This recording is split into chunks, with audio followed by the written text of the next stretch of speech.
Selamat berjumpa lagi kawan-kawan, para pemburu kisah.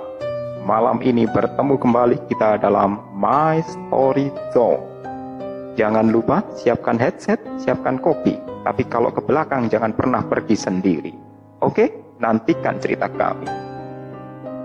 Assalamualaikum warahmatullahi wabarakatuh. Halo sobat pemburu kisah, kita berjumpa lagi di Mystery Zone. Malam hari ini seperti biasanya, saya dan Kang Surya sudah menyiapkan satu buah kisah untuk sobat pemburu kisah. Kisah kali ini kami dapatkan dari Pak Pani, Pak Supani ya. Bapak Supani ya. Pak Pani ini mempunyai kisah yang mana kisah ini dialami Pak Pani pada saat mudanya beliau di tahun 80-an. Nah, mungkin Kang Surya kalau kita bayangannya tahun segitu, jalanan masih sepi, lampu, penerangan juga masih belum kurang, ada listrik, bisa jadi belum buat untuk penerangan jalan. Iya, dan masa kanak-kanak kita di tahun-tahun segitu banyak hal yang kita ini kalau misalnya keluar malam ini pasti dilarang. Iya, takut juga pastinya. Iya. Dan bagaimana kisah dari Pak Pani ini? Monggo Kang Surya dikisahkan untuk sobat pemburu kisah. Ya. Jadi Pak Pani ini mengalami suatu kejadian, Pak Jack. Pada saat itu dia lupa harinya karena memang biasanya dia itu nggak pernah keluar sampai larut malam ya. Paling hanya ada keperluan, istilahnya ke tetangga atau mungkin kemana saja. Karena biasanya kalau malam di kampungnya dia itu kondisinya ya sudah sepi.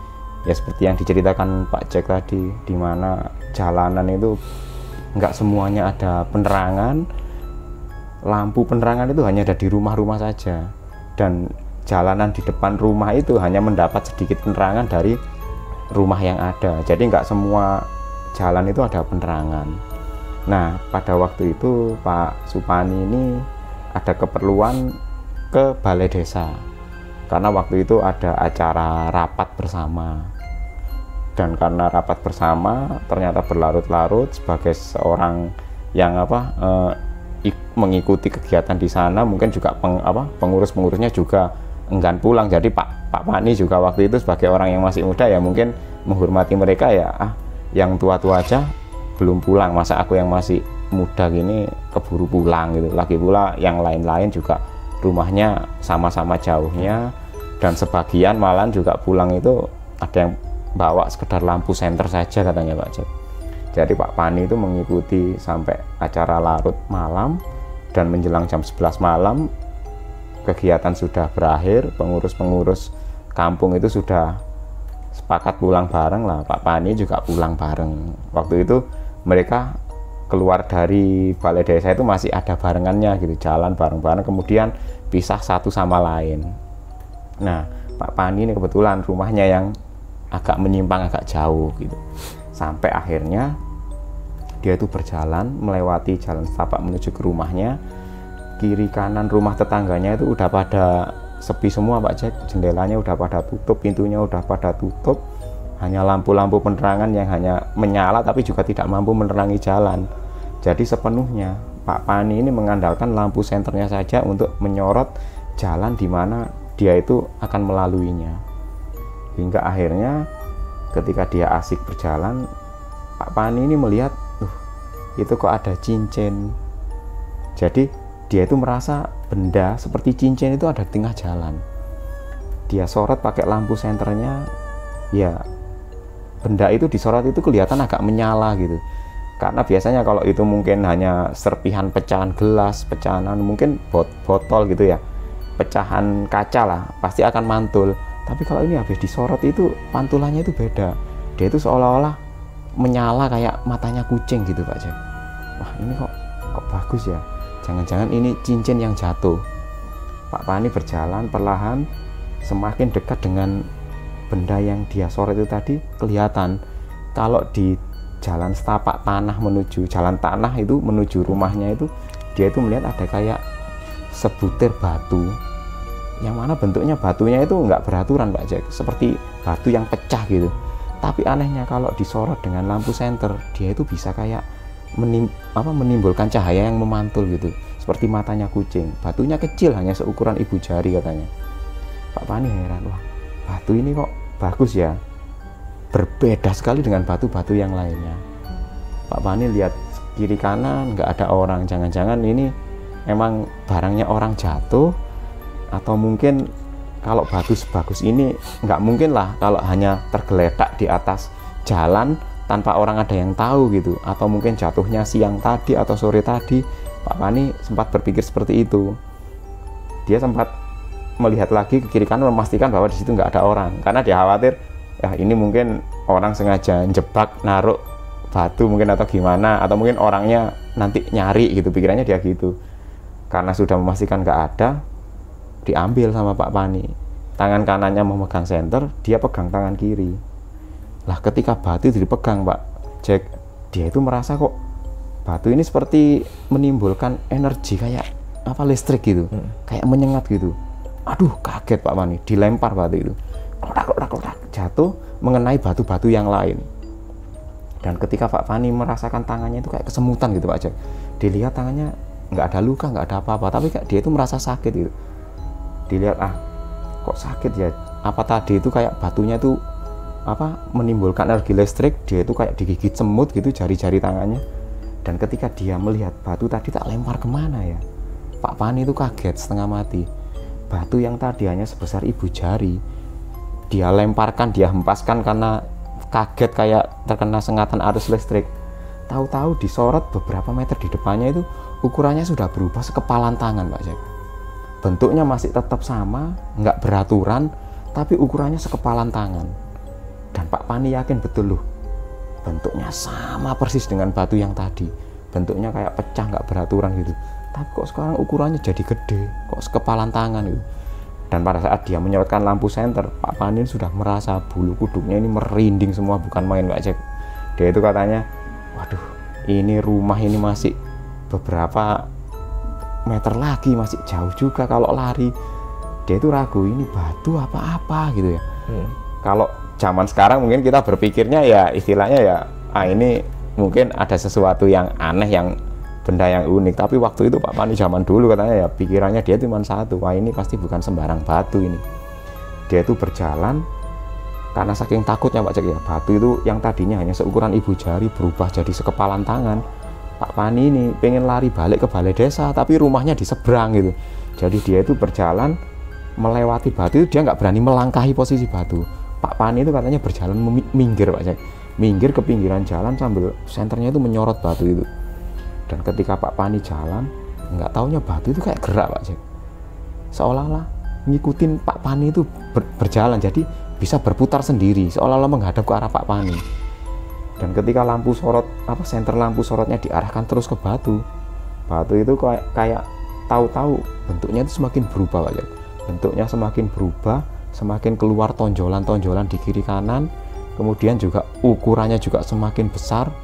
Tahu-tahu semakin besar Pak Pani itu sudah kakinya gemeteran semua, nggak bisa lari. Dan batu itu akhirnya yang tadinya seukuran ibu jari dilemparkan, jatuh berukuran lagi sekepal tangan. Dan ketika Pak Pani sudah melewati batu itu, dia masih sempat menengok ke belakang. Batu itu ukurannya sudah sebesar buah kelapa, dan batu itu bergoyang-goyang Pak Jack, bergoyang-goyang seolah mau kayak menggelinding gitu.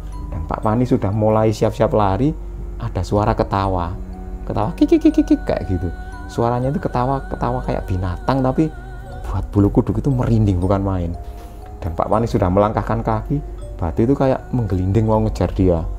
Berteriak Pak Pani, tolong. Dia itu lari Pak Jack sepanjang jalan. Dan batu itu menggelinding gluduk kayak ngejar dia gitu. Sampai akhirnya Pak Pani itu mendekati rumahnya, tetangganya ada yang keluar. Duh, apa Cak, kok saman lari? Saya dikejar Pak, dikejar batu kayaknya. Loh, batu kok bisa ngejar? Iya, itu tadi ada batu ukurannya kecil, saya pegang kok tambah jadi gede. Saya lewati tambah gede, bentuknya juga masih tetap batu, tapi bisa ketawa sama ngejar saya. Ya udah, saya lari aja.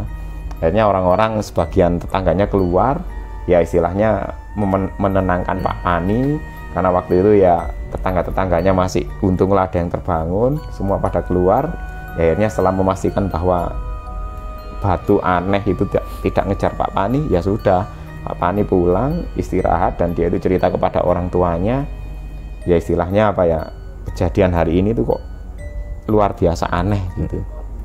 Akhirnya besok paginya kejadiannya Pak Pani itu didengar oleh tetangga-tetangga Pak Jack.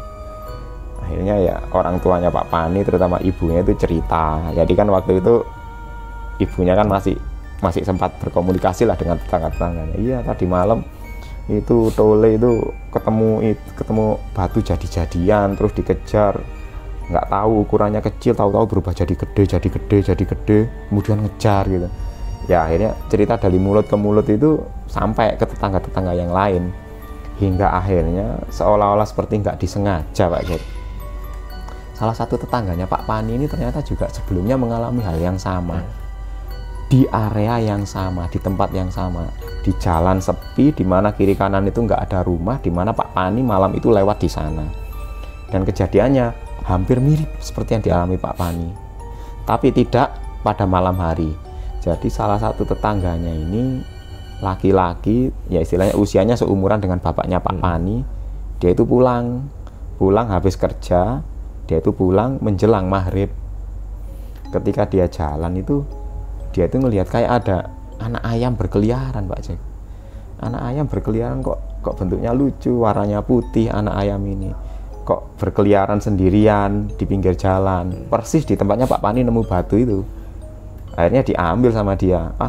Mungkin anak ayam liar, tak ambil aja lah buat dipelihara di rumah, bayangannya gitu dia. Begitu dikejar anak ayam itu ya kayak diem aja, cuman lari-lari kecil tapi tidak berusaha menghindar katanya Pak Jack.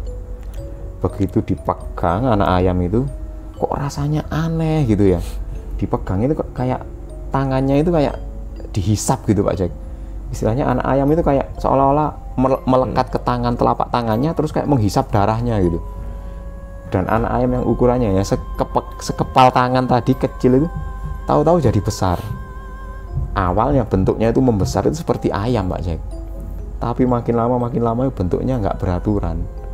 Jadi ya dia itu merasa anak ayam itu berubah kayak kepala manusia, tapi sama sekali nggak beraturan. Dan itu sulit dilepaskan sampai akhirnya tetangganya itu menjerit-jerit, berteriak minta tolong, karena waktu itu mau maghrib nggak ada orang yang nolong. Untungnya ketika dia melempar benda seperti kepala manusia yang bentuknya sudah kacau balau itu, istilahnya matanya ada di atas, yang satunya di bawah, mulutnya di tengah-tengah di antara dua mata. Jadi itu katanya bentuknya nggak karu-karuan Pak. Itu dilemparkan menggelinding, justru menggelinding balik kayak ngejar dia gitu. Lari tetangganya, lari karena mungkin takut, dan terus dia itu mau cerita juga ada takut-takutnya juga. Ya akhirnya dia itu hanya cerita ke keluarganya saja, nggak sampai seperti kejadian Pak Pani waktu itu yang beberapa tetangga mendengar gitu. Akhirnya kaget semua. Begitu ada dua cerita di tempat yang sama walaupun ada sedikit berbeda. Akhirnya orang-orang pun sempat berkata, kalau malam lewat jalan itu jangan sendirian, ada hantunya gitu. Ada hantu yang benda kecil kayak ayam kecil tahu-tahu jadi besar gitu. Akhirnya orang-orang waktu itu sempat bilang kalau di jalan kosong di antara dua pekarangan kiri kanan itu kalau malam hari ada hantunya.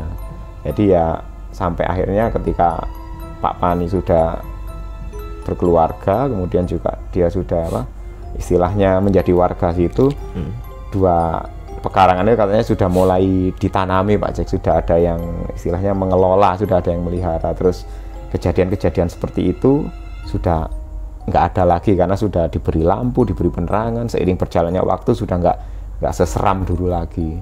Jadi itu kejadian dialami Pak Pani waktu masih remaja itu Pak Jack.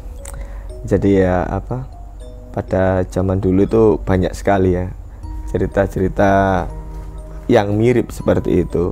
Barangkali mungkin sahabat pemburu kisah ada yang tahu mungkin jenis hantu apa yang yang dialami Pak Pani ini. Iya. Mungkin ada yang mencocokkan ya di tim kita ini, mungkin ini gelondong pringis ya. Kalau di Jawa Timur mungkin Pak Pani itu kayak benda kecil tahu-tahu berubah jadi kepala manusia sambil nunjukin gigi-giginya. Iya. Barangkali mungkin sobat pemburu kisah mempunyai kisah yang hampir sama atau mungkin tahu detailnya apa ya hantu yang dialami oleh Pak Pani, bisa tulis di komentar. Dan untuk Pak Pani, terima kasih sudah berbagi kisah dengan tim kami. Jangan lupa untuk subscribe, like, dan ikuti kisah kami selanjutnya. Wassalamualaikum warahmatullahi wabarakatuh. Bye bye.